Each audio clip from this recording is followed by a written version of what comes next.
pembahasan nahwu dasar. Kita masih di pembahasan alamat isim. Alamat ketiga adalah dukhulu al. Masuknya al. Masuknya al. Kalau ada kata dalam bahasa Arab beral, maka pastikan dia isim. Karena tidak ada fiil yang beral, tidak ada huruf yang beral. Ini hanya ada pada siapa? Isim saja. Jadi kalau antum dapat suatu kata beral atau pernah beral, dia beral atau pernah beral, maka pastikan ini adalah isim. Contoh di buku misalnya Alkitabu. Walaupun tidak kasro, tidak tanwin. Tapi beral, oh isim. Ar-rajulu, tidak kasro, tidak tanwin. Tapi beral, berarti isim. Al-waladu, tidak berkasro, tidak bertanwin. Tapi isim ini, kenapa? Beral. Paham kan? Antum baca surat Al-Fatihah misalnya. Alhamdu lillahi. Kalau lillahi sudah kemarin. Karena kasro berarti dia isim. Robbi karena kasro berarti dia isim. Ya kan? Sekarang sisa alhamdu dan al-alamina. Ini kan tidak ada kasro, tidak ada tanwin. Pada kata alhamdu dan pada kata al-alamina. Tapi kita bilang ini isim. Kenapa? Kenapa? Beral. Dipahami nih? Jadi itu dia alasannya. Jadi kapan beral, maka langsung hukumi itu adalah isim. Walaupun kita belum tahu artinya. Nanti kan tinggal artinya, oh berarti kalau artinya ini ada makna pasti pada dirinya. Terus maknanya ini adalah tidak ada waktunya berarti. Makanya kita baca alhamdulillah, kita terjemahkan segala pujian. Tidak ada telah, sedang, akan, tidak ada. Paham kan? Tidak ada waktu karena dia isim beral. Ini alamat mudah sekali. Kemudian alamat keempat. Di antara alamat isim dan ini alamat terakhir yang dilafadzkan. Alamat yang bisa dilihat di lafadz. Kata beliau dukhulu harfil jarri. Masuknya huruf jar. Huruf-huruf yang menjadi sebab kata itu dijer, di kasro. Kan kasro sebagai tanda apa? Isim. Di sana ada huruf-huruf yang membuat isim itu di kasro. Dan ini tentunya pembahasan lengkapnya adalah di tahap ketiga. Tahap terakhir pembahasan penyakit. Sebab kata itu diharokati dengan harokat kasro. Kan itu pembahasan proses terakhir. Ya kan? Makanya di sana baru disebutkan semua huruf jar. Kalau di sini hanya disebutkan sebagai contoh saja. Misal seperti min.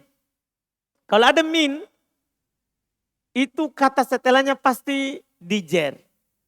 Di khofat. Kalau ada min. Kenapa? Karena min ini huruf jar. Paham kan?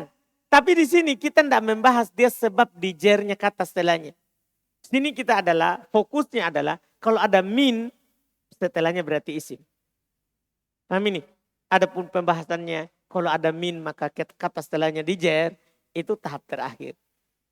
Nanti kita akan pahami. Sekarang ini bukan itu. Sekarang ini adalah ketika antum dapat huruf jar, di antara huruf jar itu adalah min, huruf jar itu ada 20. Nanti kita akan dapat semuanya insya Allah. Huruf jar itu ada 20 jumlahnya. Semuanya kita akan dapat insya Allah. Di pembahasan bab terakhir akan lengkap. Ya, tapi di sini sekali lagi di sini kita adalah mengenal bahwa min ini huruf jar. Kalau dia ada berarti kata setelahnya pasti siapa? Isim. Kata setelahnya isim. Contoh minal baiti. Minal baiti. Berarti al baiti ini adalah isim. Tandanya apa kalau dia isim? Ada min. Itu pertama kan yang pertama dilihat. Dan di sini punya lagi dua tanda yang lain. Apa itu? Al. Tanda ketiga? Kasro. Paham kan? Makin banyak tanda, maka makin yakin kita menghukumi ini isim. Kan satu tanda sudah cukup. Kalau ada kasro berarti isim. Kalau ada tanwin berarti isim. Kalau ada al berarti isim. Kalau ada huruf jar berarti isim. Kalau banyak tandanya maka makin yakin kita isim. Iya, karena tanda-tanda isim itu bisa berkumpul dalam satu kata. Bisa berkumpul dalam satu kata. Kecuali tanda tanwin dan al. Kecuali tanda tanwin dan siapa? Al. Tidak bisa ketemu. Karena kalau ada al, tidak boleh bertanwin. Kalau tidak ada al, maka bertanwin. Misalnya rojulun. Rojulun bertanwin. Tapi kalau saya masukkan al, ar-rojulu tidak bertanwin. Baitun tanwin. Kalau saya masukkan al-baitu tidak tanwin. Karena tanda isim yang ini yaitu al sama tanwin tidak bisa berkumpul dalam satu kata. Tidak bisa berkumpul dalam satu kata. Tapi ada tanda isim bisa berkumpul. Seperti kasro, al, huruf jar. Kasro, al, huruf jar. Nah, atau kasro, tanwin, huruf jar. Bisa. Kasro, tanwin, huruf jar. Bisa. Ini kan sekarang yang ini kasro, al, huruf jar. 3 kan? 3. Tanda isim. Maka ketika dia banyak tandanya, maka lebih yakin kita untuk menghukumi ini adalah isim. Ini adalah isim. Contoh kedua an. Di antara huruf jar adalah an. Artinya kalau antum dapat an berarti pastikan setelahnya adalah isim. Setelahnya adalah apa? Isim. Itu yang kita mau tahu ini. Kalau ada an ini huruf jar. Kalau dia ada, pastikan setelahnya adalah isim. Tidak mungkin fi'il atau huruf. Pasti isim. Contoh, an aliyin. Oh aliyin isim. Kenapa? Ada an. Terus di sini punya tanda lain juga. Apa itu? Kasro terus tanwin. Kasro terus tak kasronya ada 2. Kasronya ada 2. Dipahami nih? Kalau antum dapat ini, jangan takut. Berarti dia adalah isim. Contoh lain lagi. Alhamdulillahi. Lillahi. Li.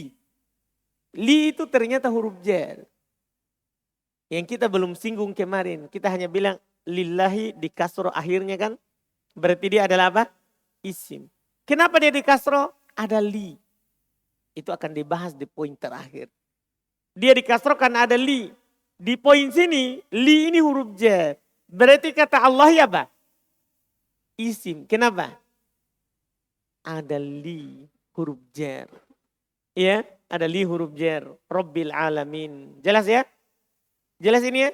Ini alamat 1, 2, 3, 4. Ini namanya alamat labdiyah. Alamat yang bisa dilihat di lafaz. Ketika antum lihat langsung bilang ini isim. Karena kasro bisa kita lihat. Al, tanwin bisa kita lihat. Al bisa kita lihat. Huruf jar bisa kita lihat. Huruf jar bisa kita lihat. Jelas ya? Antum lihat salah satu dari 4 itu langsung bilang ini isim. Ini isim. Nah, alamat terakhir, alamat kelima. Ini alamat kelima ini kalau antum tidak paham untuk tahap sekarang ini, tahap dasar, tidak masalah. Karena di sini saya kasih supaya nanti ketika didengar lagi akan dipahami. Karena ini alamat yang kelima terkait dengan arti.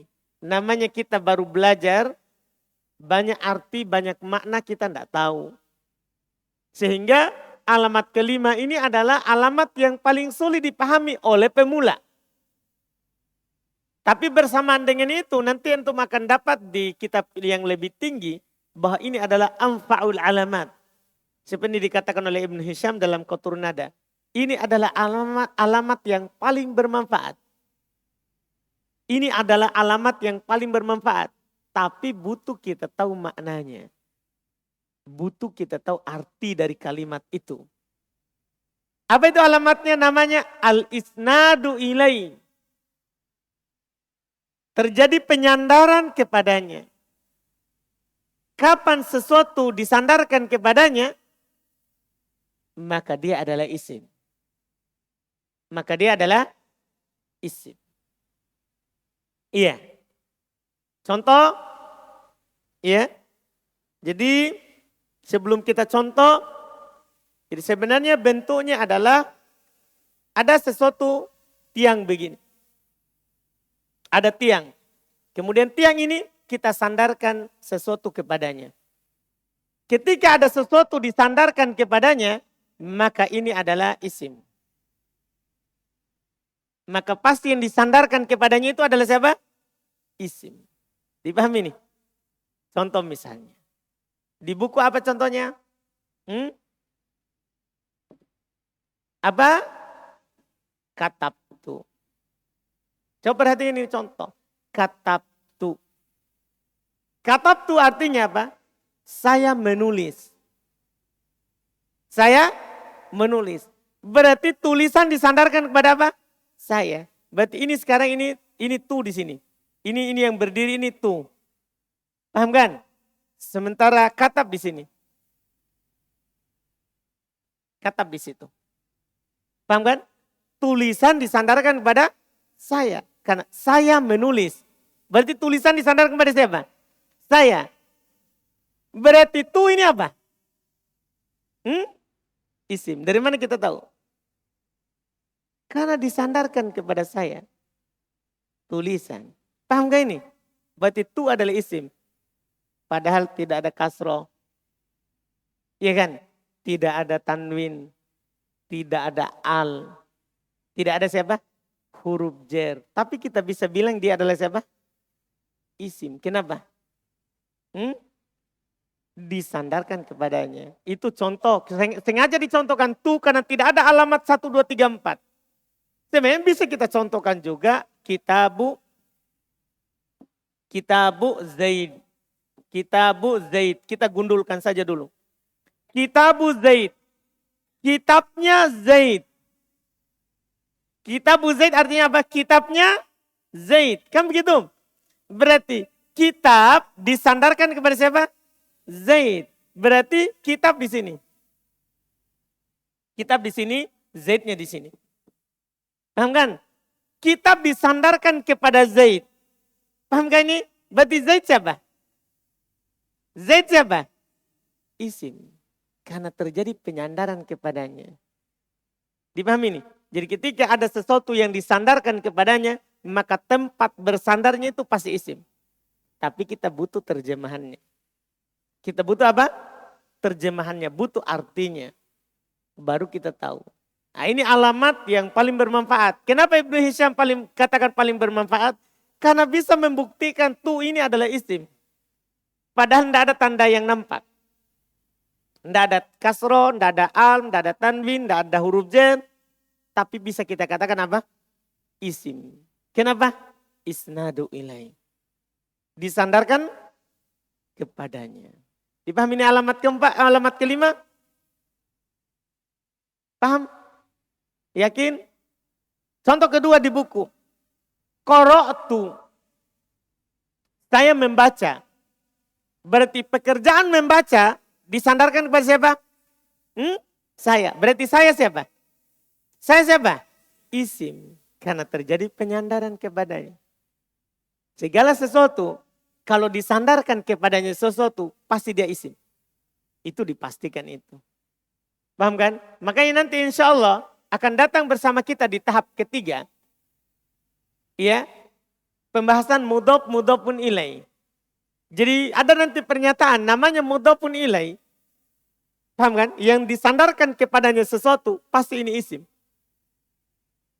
Pasti isim, tapi ini akan datang nanti pembahasannya. Kita belum bisa meluas di sini. Karena di sini hanyalah apa? Pembahasan apa? Alamat isim. Dan ini butuh terjemahan. Kalau antum belum terlalu paham, ini alamat kelima, tidak ada masalah. Iya, cukup alamat 1, 2, 3, 4 dulu. Karena itu alamat paling mudah untuk pemula. Karena alamat yang terlihat. Alamat yang terlihat. Iya. Jelas ini ya 5 alamat isim. Banyak daripada para ulama bahasa hanya menyampaikan 4 tanda saja. Karena itu nampak sekali. Dan itu cukup. Walaupun antum tidak paham yang kelima. Antum tidak dapat yang kelima. Hanya saja yang kelima ini kadang nanti seperti kata tu, qara'tu, kita tidak bisa bilang ini isim secara pasti. Ketika kita ditanya apa alamat isimnya? Apakah ada kasro? Kita pasti bilang tidak ada. Ada tanwin? Tidak ada. Ada al? Tidak ada. Ada huruf jar? Tidak ada. Kenapa kamu bilang isim? Paham ini? Makanya butuh ini yang kelima dikasih tahu. Oh ternyata masih ada alamat kelima. Apa itu? Al-isnadu ilai. Itu dibutuhkan. Untuk membuktikan tu itu isim. Tidak harus tu nanti. Bisa ta. Atau bisa ka. Kadang mereka bilang begini. Kadang mereka bilang begini.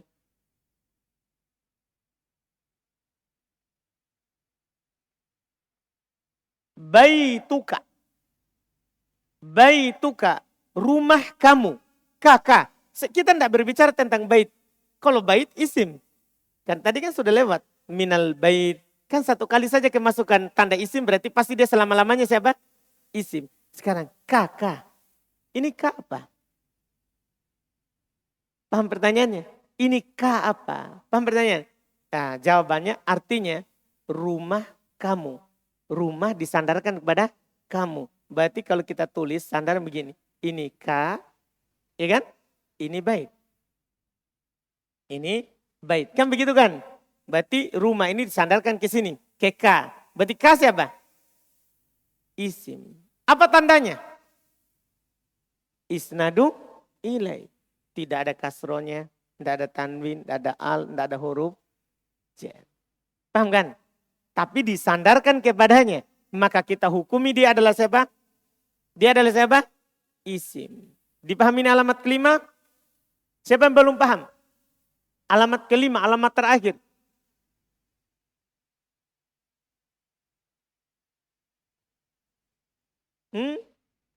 Itu sampingnya antum. Paham? Yang ini. Paham? Yakin? Hah? Alhamdulillah.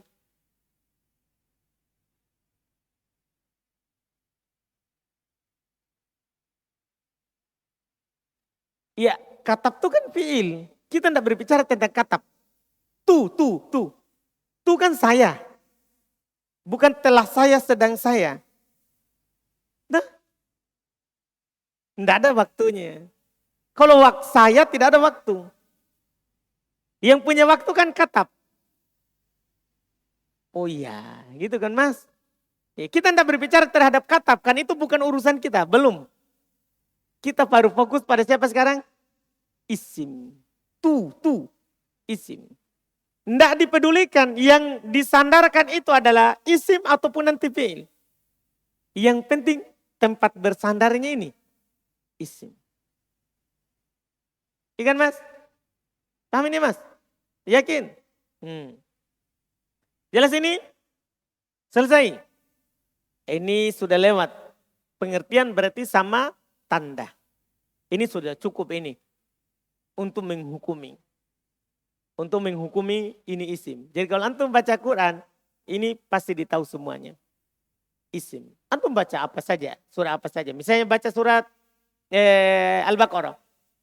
Antum bisa keluarkan ratusan isim di situ. Coba mi praktekkan. Iya. Misalnya antum baca alif lam mim. Alif lam mim. Oh bukan isim. Karena alif lam mim. Dalika Alkitabu. Nah, yang ada alamatnya isim siapa? Alkitabu. Kan begitu? Oh ini isim. Kenapa? Ada siapa? Ada al. Ya kan? Ada al. La roiba fihi. Fi huruf jar. Nanti fi itu huruf jar. Hi berarti apa? Isim. Paham kan? Isim. Terus baca lagi setelahnya apa? Hudan. Apa itu? Kenapa? Tanwin. Lil muttaqina. Apa itu? Isim. Kenapa? Li huruf jar. Jadi antum bisa pisahkan. Kan tidak akan pernah keluar dari, kalau bukan isim berarti nanti fi'il, kalau bukan dua ini berarti huruf. Nah, ini sekarang baru isim. Ini cukup untuk menghukumi satu Quran. Paham kan? Setelah itu rinciannya. Ini isim yang punya 5 alamat tadi. Apa bentuk-bentuknya? Apa nama-namanya? Kan ada lagi nama-namanya. Karena kata benda itu ada kata benda untuk orang pertama.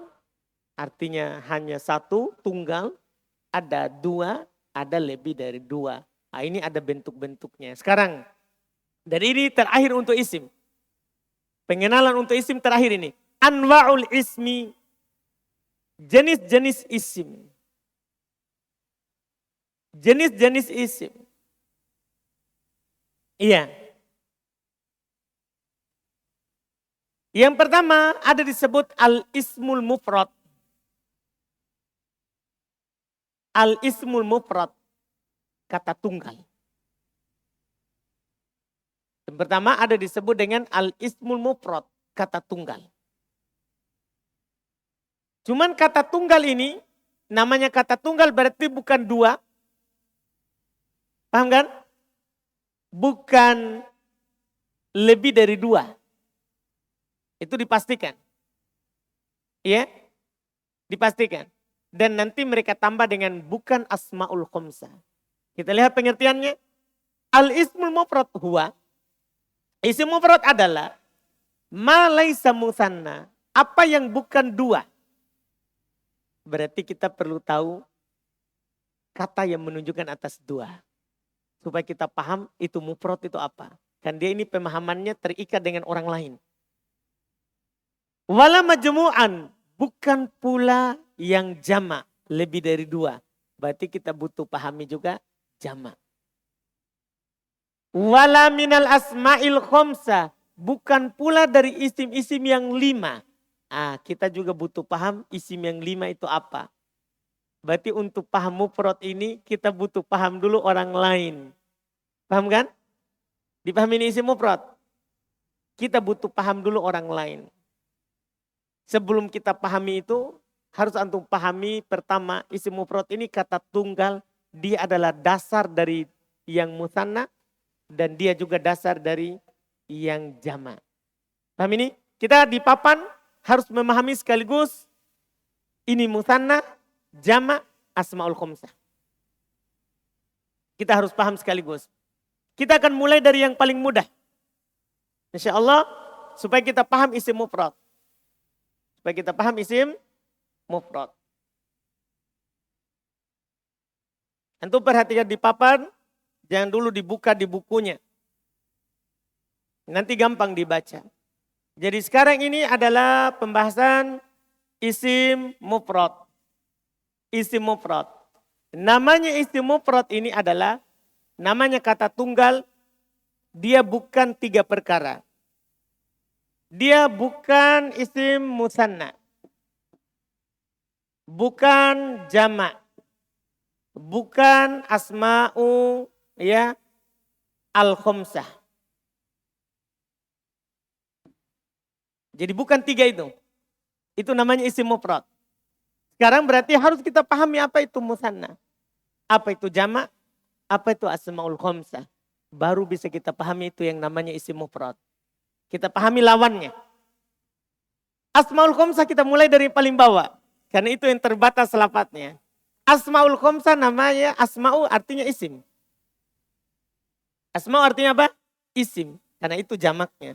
Khamsah 5. Artinya 5 isim. Isim mufrad bukan isim yang 5. Sekarang pertanyaannya apa itu isim yang 5? Isim yang 5 itu maksudnya 5 lafaz. 5 lafaz. Dihafal tidak boleh dikiaskan yang lain ke situ. Yaitu ada kata ya. 5 isim itu ada kata abu, ada kata abu, ada kata aku, ada kata hamu, Terus ada kata hu, ada kata du. Ini disebut 5 isim. Abu, aku, kamu, hu, du. Cuman 5 itu nanti, dia huruf wawunya itu bisa diganti nanti, karena itu bacaannya nanti bisa pakai huruf terakhirnya itu, bisa waw, bisa alif, bisa ya. Itu dari Asmaul Khamsah. Ada di buku. Fokus pada pemahaman dulu. Jadi itu wawunya bisa ganti menjadi alif. Cuma harus antum pahami, kalau waw itu pasangannya dhammah. Alif pasangannya fathah, ya pasangannya kasroh. Artinya, kalau antum abu pakai waw berarti bu. Nanti kalau saya ganti waw menjadi alif berarti ba. Kalau saya ganti waw menjadi ya berarti bi. Demikian seterusnya. Paham ini? Jadi ini namanya Asmaul Khamsah. Abu, aku, kamu, hu, du. Ini bacaannya bisa 3. Masing-masing dari 5 itu bisa 3.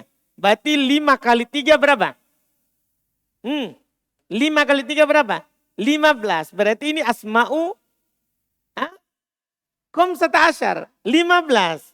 Cuman diwakilkan dengan 5. Karena yang berubah hanyalah waw, alif atau ya. Jadi coba abu. Ucapkan abu. Ganti ya. Ganti alif. Ganti alif. Aku. Ganti waw.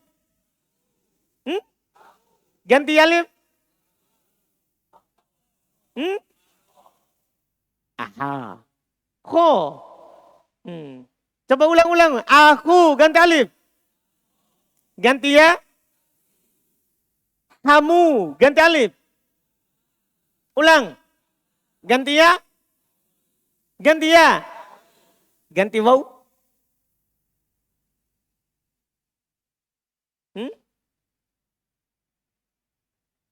Ganti waw. Ganti alif. Ganti ya. Ganti waw. Kamu. Alhamdulillah. Terus. Fu. Coba ucapkan.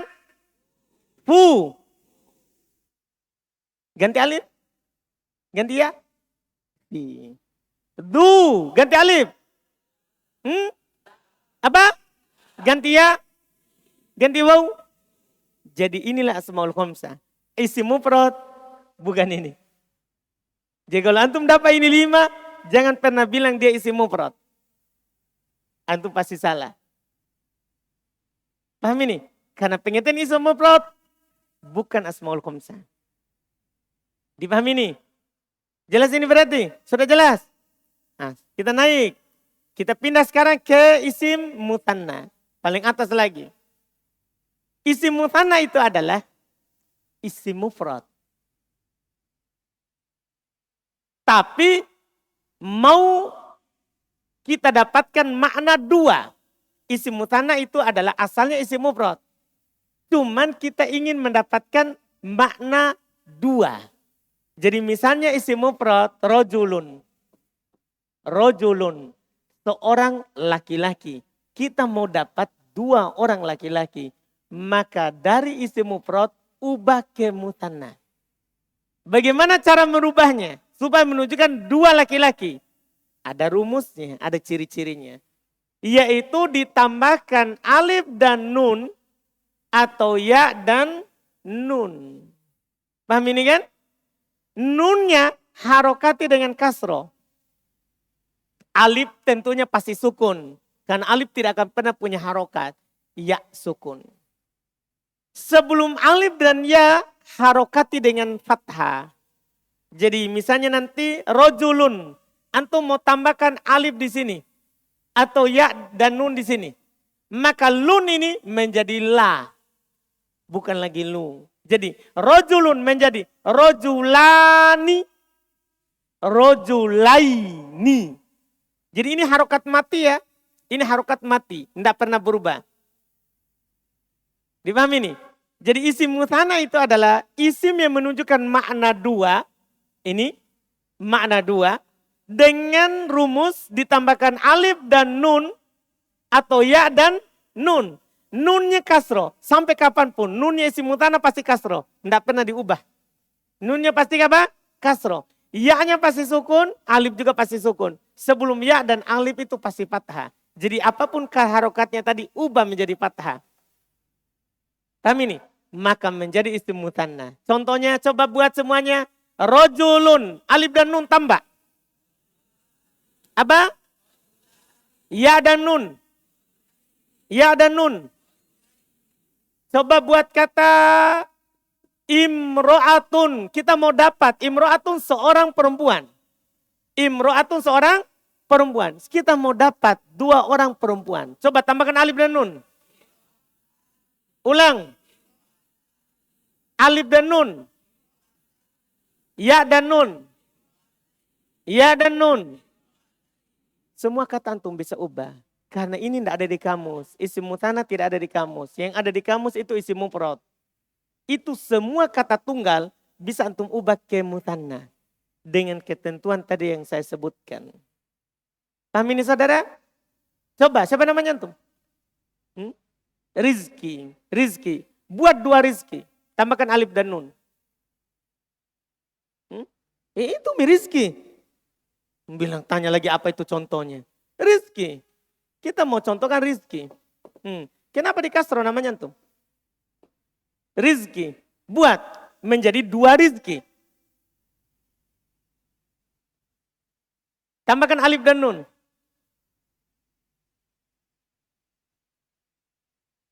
Berarti tidak paham. Selain namanya antum? Selain namanya antum? Siapa namanya? Nama siapa yang antum mau? Maryam.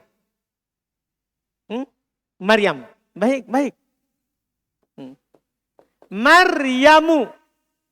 Buat menjadi 2 orang perempuan yang bernama Maryam. Maryani. Ini. Orang mana antum? Orang mana saudara? Tarakan. Kenapa jadi Maryani? Ada cewekmu di sana? Kenapa? Tambahkan alif dan nun, ya dan nun. Jadi kalau ada kata Maryam, Maryam, Maryamu, ya kan? Tambahkan saja di sini alif dan nun. Atau tambahkan ya dan nun, begitu. Atau jadinya adalah ulang tambahkan alif dan nun.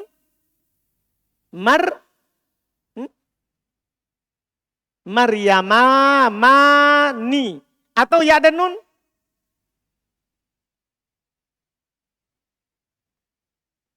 Tadi kaidahnya sebelum ya itu fathah, nunnya tetap kasroh. Coba. Berarti belum paham tadi?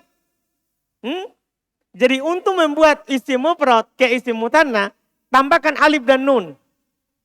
Atau ya dan nun. Ingat harokat nunnya pasti kasroh, jangan diubah-ubah. Nunnya saja kasroh. Alif dan ya-nya sukun, pasti. Sebelum alif, fathah. Sebelum ya, fathah juga. Jadi, Maryam, Maryamani, Maryamaini. Paham saudara? Paham saudara? Coba contoh, Rizki. Rizkiani. Oh berarti ada ya nama antum ya. Berarti ada ya. Rizki berarti ada ya. Berarti ada ya. Rizki. Begitu ya? Rizki. Nah tambahkan ya dan nun. Tambahkan alif dan nun apa tadi? Rizkiani. Menjadi 2 rizki. Ya dan nun. Rizkina. Salah itu. Jangan diubah. Tambahkan saja ya dan nun. Nunnya kasro sebelum ya fathah. Pokoknya kerjaannya antum adalah tambahkan ya dan nun. Nunnya pasti kasro. Ya-nya pasti sukun. Sebelum ya-nya pasti fathah. Itu dia. Rizkiyaini. Paham ya saudara? Nah, coba lagi. Nama siapa yang antum mau? Buat dia menjadi 2.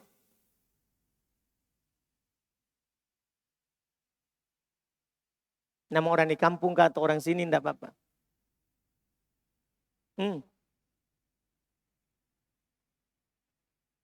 Maryam lagi. Sudah Maryam. Atau nama benda, atau nama hewan. Apa hewan yang antum hafal bahasa Arabnya?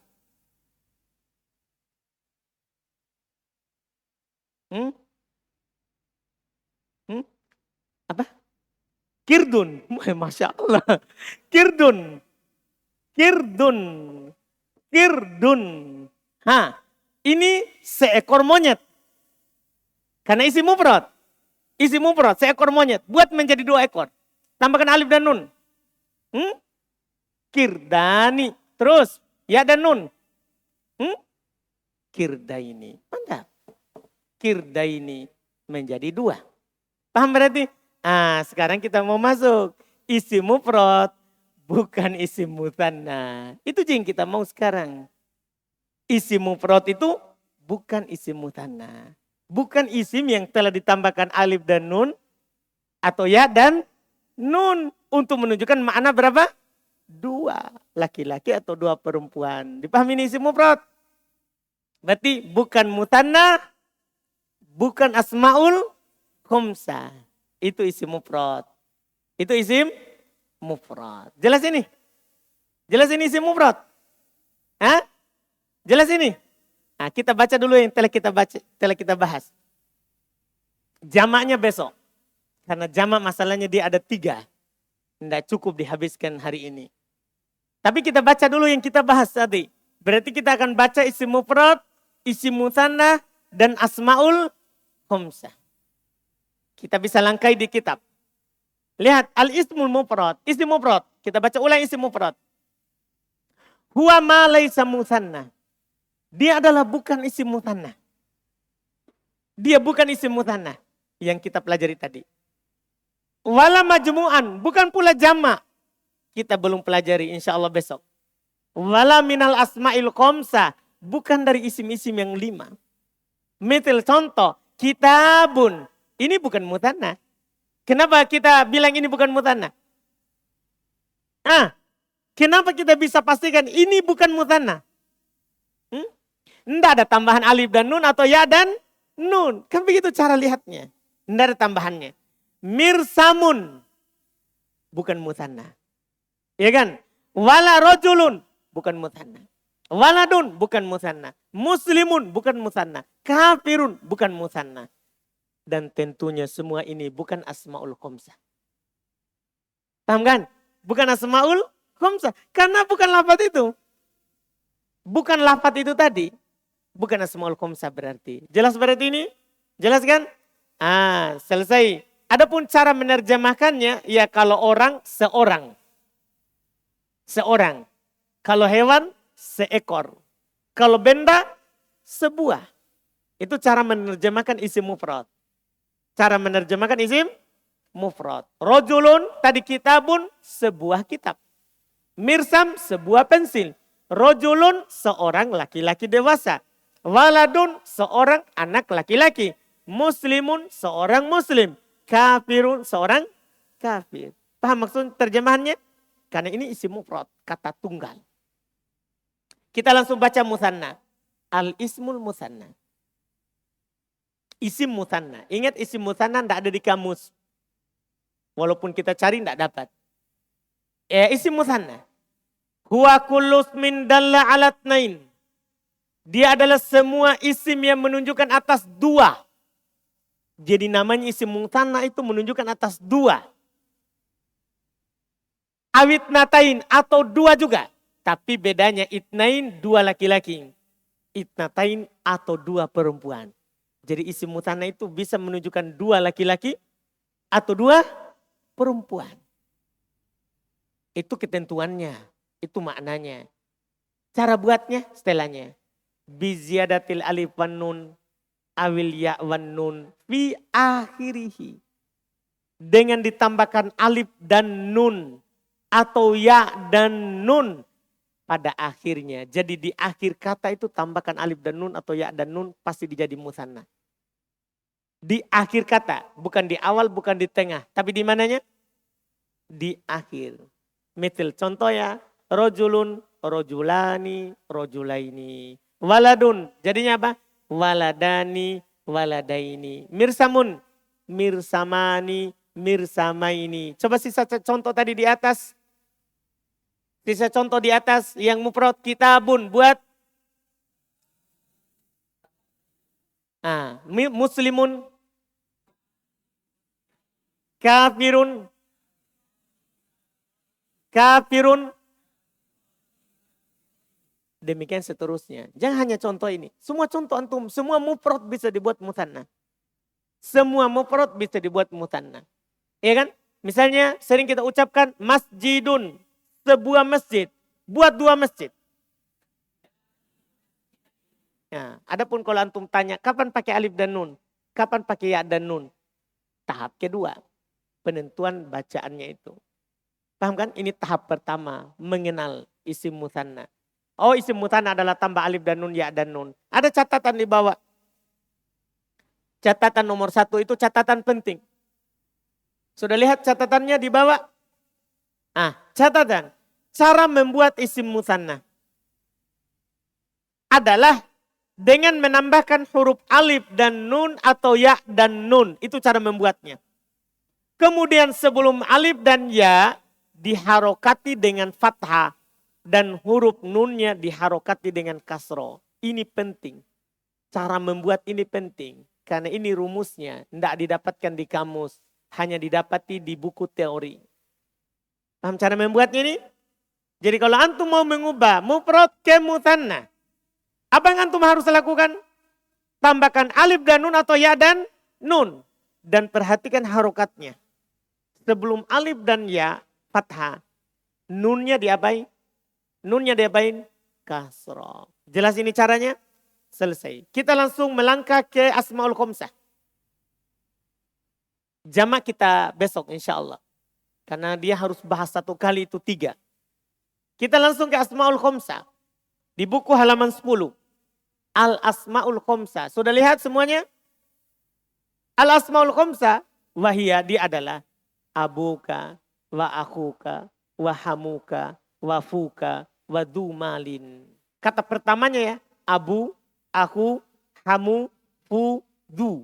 Karena kata kedua itu ka bisa diganti. Abuka bisa diganti dengan bakar, Abu Bakar. Cuman ini diseragamkan dengan ka supaya mudah dihafal. Nanti ka bisa diganti dengan kata lain. Abu Bakrin. Aku ka bisa menjadi aku Amrin. Bisa diganti. Makanya fokusnya adalah kata pertama. Abu, aku, hamu, hu, du. Itu disebut Asmaul Khomsah. Ini dihafal. Ini disebut Asmaul Khomsah dihafal. Catatan kelima. Lihat catatan di bawah. Untuk Asmaul Khomsah. Catatan. Asmaul Khomsah itu huruf akhirnya bisa waw. Tadi yang Anda bilang di papan. Huruf akhirnya bisa waw. Alif. Dan bisa apa? Ya. Jika sebelum waw maka diharokati dengan dhammah. Sebelum alif diharokati dengan fathah. Dan sebelum ya diharokati dengan kasroh. Adapun kapan menggunakan waw, alif atau ya akan kita ketahui pada bab i'rab insyaallah tahap kedua. Kalau antum bertanya, kapan saya pakaikan waw? Kapan saya pakaikan alif? Kapan saya pakaikan ya pada Asmaul Khomsah? Tahap kedua. Mengenal tanda baca. Ini baru mengenal Asmaul Khomsah itu yang bagaimana. Ini dia Asmaul Khomsah. Jelas kan? Jelas ini? Selesai. InsyaAllah kita lanjut besok pembahasan jamak insyaAllah. Dan rencana kalau dimudahkan besok kita selesaikan isim. Kalau dimudahkan. Iya, insyaallah. Ada pertanyaan? Mas? Yang lain?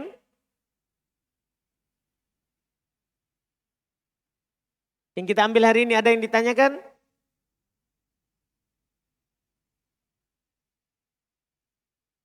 Ubaidillah?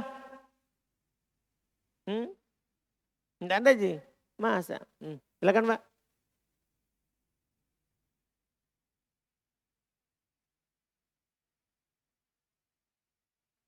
Kayak bagaimana kalau pada isim mufrad ada tak marbutonya? Diubah menjadi isim mutsanna. Langsung saja tambahkan. Cuman perubahannya pada tak marbuto saja. Jadi tak marbuto itu dia ditulis marbuto apakah begini bersendiri atau nanti ada sebelumnya. Ya, ditulis begini kalau berada di ujung.